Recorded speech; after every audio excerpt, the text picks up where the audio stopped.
আসসালামু আলাইকুম। আমরা সবাই কম বেশি প্রখ্যাত দার্শনিক সক্রেটিসের নাম শুনেছি। তিনি একবার ধ্যানে বসেছিলেন। নিশ্চুপ ধ্যানে বসে তিনি হয়তো জীবনবোধ নিয়েই ভাবছিলেন। সে সময় তার পাশে একজন যুবক এসে উপবিষ্ট হলেন। তিনি যুবকটিকে লক্ষ্য করলেন না। এর কিছুক্ষণ যাওয়ার পর তিনি যুবকটিকে দেখতে পেলেন। তখন যুবকটি তার কাছে প্রশ্ন শুধল, আচ্ছা, সফলতার মানে কি?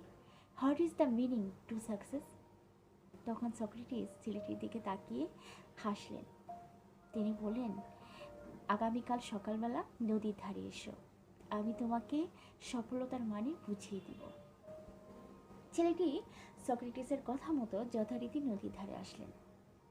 আসার পর তারা দুজনেই নদীর পানিতে নেমে গেলেন। পানিতে নামতে নামতে তারা দুজনেই গলা অবধি পর্যন্ত নেমে গেলেন। ছেলেটি এটি দেখে বিস্ময় প্রকাশ করল। ছেলেটিকে আরও বিস্মিত করে সক্রেটিস ছেলেটির ঘাড়ে চেপে ছেলেটিকে নদীর পানিতে ডুবিয়ে দিল।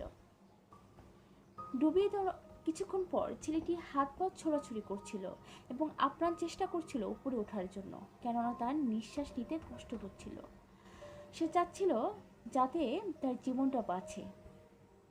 এর কিছুক্ষণ যাওয়ার পর সক্রেটিস ছেলেটিকে টেনে তুললেন। তখন বললেন, আচ্ছা, এখন কি বুঝতে পেরেছ সফলতার মানে কি?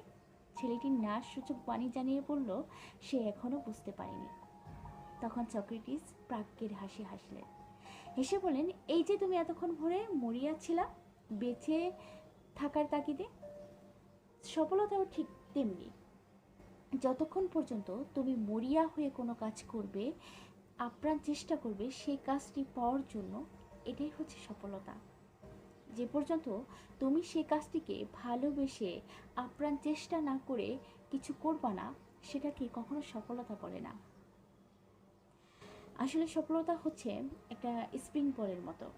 যতক্ষণ আপনার ইচ্ছা শক্তি থাকবে, ইচ্ছা শক্তির প্রবলে আপনি সফল কাম হতে পারবেন। এটা হচ্ছে একটা বার্নিং ডিজের মতো, যে আপনি যতক্ষণ পর্যন্ত নিজেকে দগ্ধ করবেন, যতক্ষণ পর্যন্ত আপনার স্বপ্ন পূরণের জন্য নিজেকে তৈরি করবেন, নিজেকে আপ্রাণ চেষ্টা চালিয়ে যাবেন, এটাই হচ্ছে সফলতা। আর যদি এই চেষ্টাটা না চালান, তাহলে সফলতা এটা ধরতে পারবেন না। ধন্যবাদ।